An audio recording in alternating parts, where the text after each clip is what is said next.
Evelyn to Philip, February 5th, 1943, 5:20 p.m. Dearest, I'll probably tell you this on Saturday night, but anyway, no harm in repeating. Jack S. has to go for his first physical on February 10th. My mom got her pillowcase this morning, and I got mine this afternoon. For a while there, I thought you had neglected me. I'm expecting a long letter tomorrow to make up for the short postal. The trouble is that I probably won't receive it till Monday, and that's a long wait.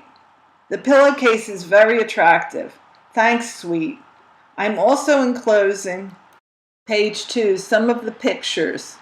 Anne sent them from New York, in which I appear. I hope you won't mind the sailor too much. It was too good to pass up. It was a typical spring day, so I had to dell out most of the afternoon. I sent off the GI gloves today, and you should have them by Monday, the latest. The tailor brought back my robe, gold dress, slack suit, and green suede blouse. I owe him $2.25 so far. I gave him my black velvet suit and spring coat. I'm really going to town on my wardrobe. Elsie, Dot's, page 3, girlfriend, had a boy, 8.5 pounds. She was in the hospital for 5 days before she gave birth. She had to get shots to bring it on, and then when she couldn't, they cut her. She'll be in the hospital for weeks. She's lucky she pulled through. Tony is leaving for the Army March 9th. Dottie's baby is over 9 pounds, and Naomi says he's some baby. I'm not going to get Dot's gift till next month. That's when I intend to visit her, and I'm hoping you'll go with me when I do. Dottie is still in bed. I paid Mom $1.20 for that page 4 phone call you charged. It was $1 flat and 20 cents tax. Do you pay that amount when you pay for your call? It seems very high to me. I thought it was 85 cents. 1 month ago, I was looking forward, counting the minutes till you'd be here. And tonight I'm wish every fiber that I could take you in my arms and press my lips to yours. Oh, baby, how I long to hold you close. I want you so much, angel mine. You're Evie. P.S.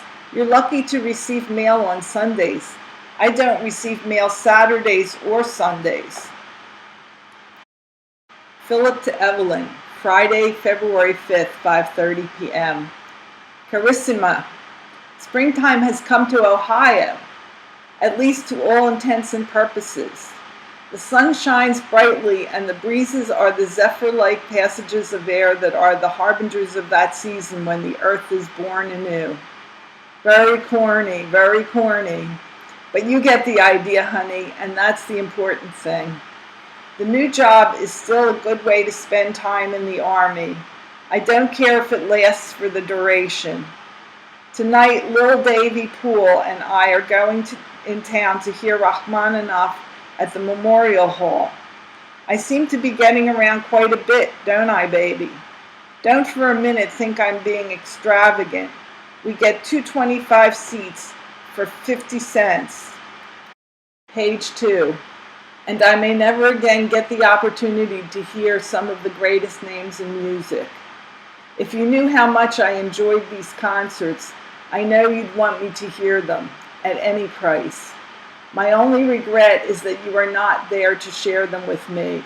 But really you are with me because the music invariably puts me in the exalted mood that is synonymous with your presence, my darling. Nevertheless, I long to have your body near me. The spirit is small consolation compared to it. Then again, as the bromide has it, half a loaf is better than none. Change the loaf to love, and I got something. You want my opinion about your mom's plan of buying 4920 and everything related to it. Frankly, baby, there are so many angles involved that I just don't know the right thing to do. What I can do is suggest a few, page 3, things that should not be done. Maybe this will help your mom to make a decision. As I see it, 1, it is impractical for your folks to take 4906 whether or not my mom and you and Adele remain. For one thing, it doesn't settle anything. By that I mean this: when peace comes, and it's not as remote as it seems, us will have to get reorganized, and this time we won't have any money to do it with. Then there is the family angle. Your mother doesn't want it known that she owns the house, and how else would she explain her occupancy of a house that apparently belongs to her daughter and son-in-law? The apparent solution is for your mother to buy 4920 if she can possibly manage it, but frankly, I think this is a bad investment.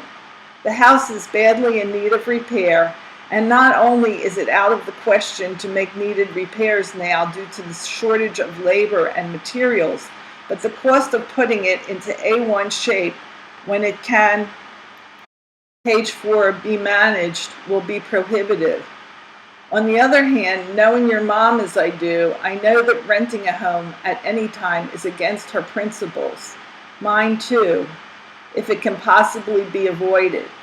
Therefore, I suggest she look for a property in better repair, even if the initial cost is higher than the $4,500 your grandmother asks. The needed repairs at 4920 will partly, if not entirely, make up the discrepancy in price. If she succeeds in this, she will be killing 2 birds with 1 stone. She will have done herself a favor and her ungrateful, unfeeling mother a disfavor. Moreover, she need not limit her scope in her search.